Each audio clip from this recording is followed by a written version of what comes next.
メリークリスマスメリークリスマス Mr. Lawrence.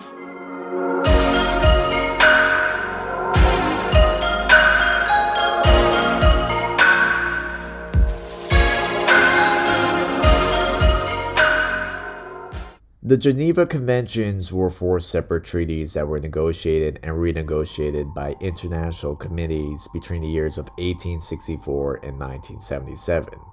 This was to govern human rights during wartime. They dealt mainly with the treatment of civilians, POWs, and soldiers who were otherwise rendered outside the fight or incapable of fighting. That Japanese forces did not strictly follow the Geneva Conventions is hardly a matter of debate. According to the document entitled American Ex-Prisoners of War for the U.S. Department of Veterans Affairs, more POWs died at the hands of the Japanese than any other conflict to date. In Germany, in World War II, POWs died at a rate of 1.2%. In the Pacific Theater, the rate was 37%. In the Philippines, POWs died at a rate of 40%. In total, 11,107 American soldiers captured in the Philippines by the Japanese died. Some died in the Philippines while others were transported and died in places like Korea, Taiwan, Manchuria, or the Japanese home islands.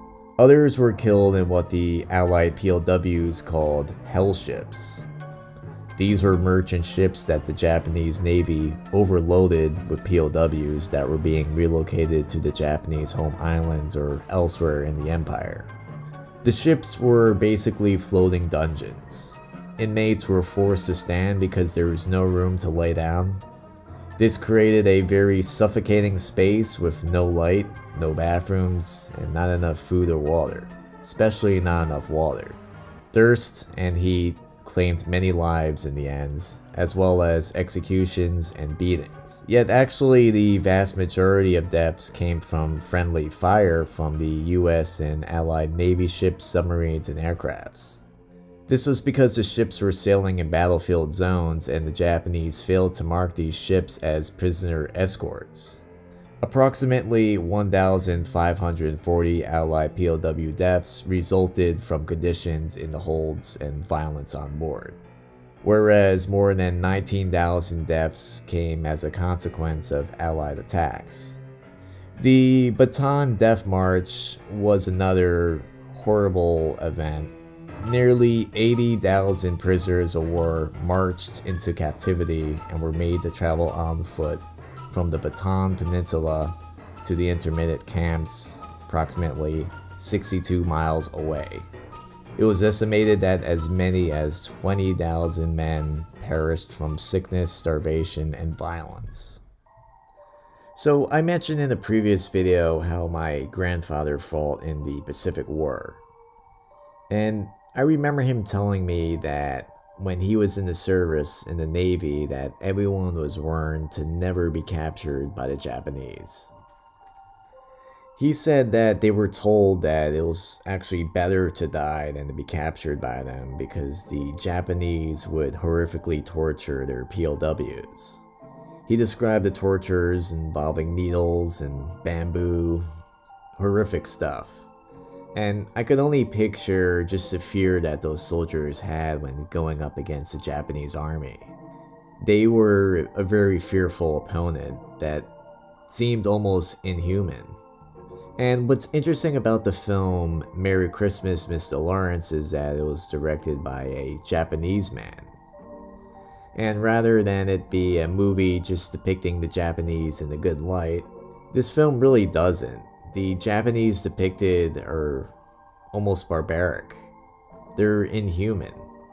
Besides them being sadists, there's also a lot of depictions of their ritualistic suicide, their seppuku. And that kind of plays a role in its overall theme, on how two cultures could just be so different. The Japanese are confused as to why the Allied POWs don't kill themselves, and in turn the POWs are confused at just the strange things that they see the Japanese doing. I can only imagine what the first Westerner thought when he saw a man willingly cut his own stomach open. I'll be thinking that Japanese are insane and we're all gonna die. Confused and horrified. It's just interesting how life can be viewed so differently. In the West, killing yourself is seen as more of a coward's way out, where the Japanese see it as it would be cowardly to continue to live after the shame of defeat. And suicide is still a major problem in Japanese society even today. What's interesting is that during the filming of this, the director gave instructions to the Japanese actors on how to act. And for the Western actors, he just told them to behave how they would. And because of this, you do see a big difference in how the two cultures behave. But this all doesn't really seem like a topic for a Christmas movie. And this movie really isn't very Christmassy at all. Besides a few songs and it taking place around Christmas, it kind of failed, I think, to show the Christmas spirit and why the holiday is so important. Instead, I would say the focus is definitely on the two cultures being so different. The story is loosely based on the novel The Seed and The Sower. I don't really know much about the novel, but this movie is set on the island of Java in 1942 during the Pacific War in World War II. The director is Nagisa Ōshima, and this was actually a pretty different film for him at the time. Before this, we saw some weird sexual movies, I'd say. But here, he really showed that he could make a serious, good movie. And I think this is his most famous movie that he's ever made. Overall, even though it's a Japanese director, it is geared towards more of a Western audience. There is subtitles, but majority is in English, and some of the English is actually hard to understand, so it probably would have been better if the whole thing was just in subtitles. I want the names of all prisoners who are informed on the subject of armaments and ammunition. At the very center of this film, it's pretty simple. It's mainly a story about East versus West relationships that play out in a Japanese POW camp in Java. It's a story about forgiveness and understanding between two different cultures. East versus West, patriotism, guilt versus shame. And each of these struggles plays out in the battle of wills between the two different officers. Jack, played by David Bowie. Is your name Jack Seriad? I've answered that question about 100 times. Captain Yonai, played by Japan's biggest rock star, Ryuichi Sakamoto. Why will you not fight me? If you defeat me, you will be free. John Lawrence, who's on the title, played by Tom Conti. And Sergeant Hara, who's played by Takeshi Kitano. David Bowie plays a paratrooper who likes to defy authority. He does this in unusual ways, like eating flowers and calling it food. What are those flowers for? Food? He also likes to lead a lot of sing-alongs. Rock of ages, cleft for me. Let me hide myself in thee. Captain Yonai, played by Sakamoto, is the camp's commandant. He's from the warrior class. He's obsessed with two things, Bushido and Bowie.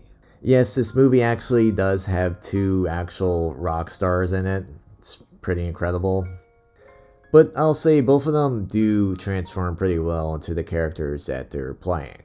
Then there's Lawrence, basically the main character, even though David Bowie steals the show. Lawrence is sensitive and understanding, and he's able to communicate both Japanese and English. And he's constantly in the middle of the two different cultures. And what he does is he tries to not just translate their language, but also their values. And he really gets to see just how different the two cultures are. Tea? Yes. I'd like that. So with two rock stars, you'd think that they would both make the music for this, but it's really only done by Sakamoto. David Bowie refused to do the music because he wanted to be an actor in this film, and he felt that also making music for the movie would take away from it. I really don't know how this movie would have turned out if Bowie did make the score for it. I think it would have felt a lot different. And it ends up being a major highlight of the film.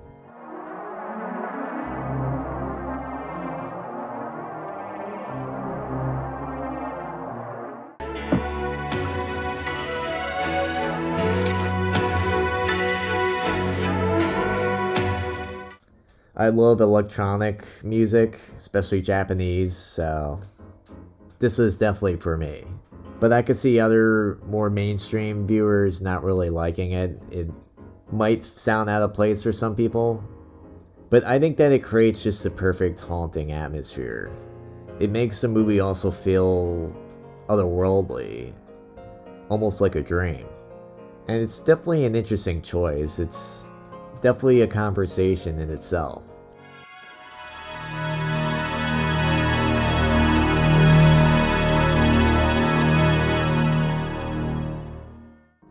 And what's actually funny is Sakamoto was only getting paid for the acting. He did the music for free, basically. How do you plead? Not guilty. I'm not a criminal. I am a soldier with His Majesty's army. David Bowie is a topic in itself. I, for one, always loved his music. I also really enjoyed his cameo as the villain in JoJo's Bizarre Adventure Part 4. We all know that Kira was based on him. And in this film, he really just transforms as a giant persona that we all know him as.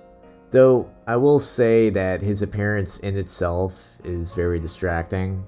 I don't know if you've noticed, but David Bowie is very intense looking. There definitely is something fascinating about the way he looks. He almost seems otherworldly. And he definitely comes across that way in the film. I'd be curious just to see other films that he's in if he has the same effect. Something I like to do is, after finishing a film, I like to think about the impression that it left on me. And after watching this film, I think about guilt. Guilt associated with humiliation and regret.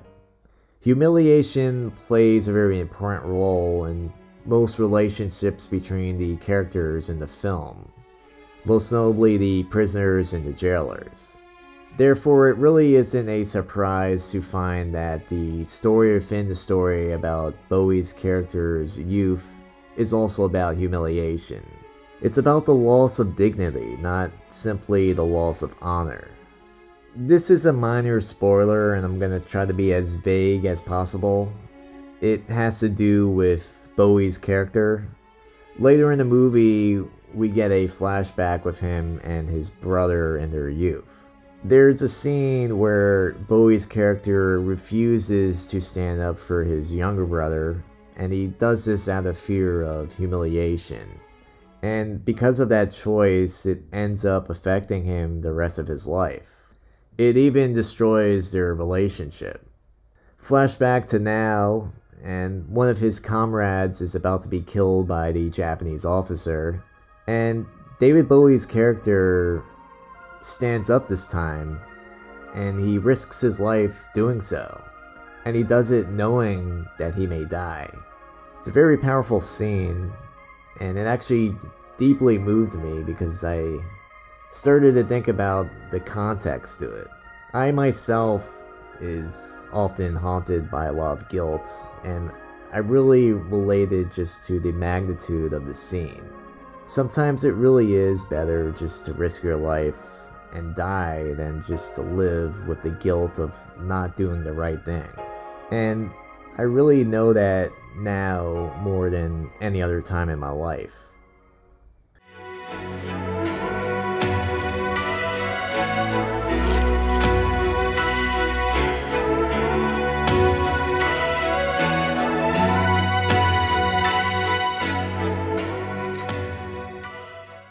I'd rather die to save someone else. Do what needs to be done. Protect what you love, and protect it with your very life. Always face your enemy, and pain no longer exists because no one can hurt you at this very moment. Because what you are doing is right. And when you're doing something that's right, you're invincible. What separates us from animals is that we protect the weak, and it's our duty to do so. And ultimately, that's the message I take away from this film. So, Merry Christmas, Mr. Lawrence isn't really a Christmas movie, but I don't really think its true purpose is to be one. Instead, it's a look at two different worlds and cultures coming together and colliding. It's not even debated that the Japanese mistreated the POWs during World War II, and there really wasn't a need for that. Even today, we still see this going on, and it never really makes sense to me. Soldiers are just doing what they're told to do. It's really the governments and just the people who aren't picking up the weapons which are really responsible. And that'll probably go on forever. Anyway, thanks for watching the entire video. Please subscribe. And if you'd like to support the channel, then please check out the Patreon. I wish everyone a very Merry Christmas and a Happy New Year. But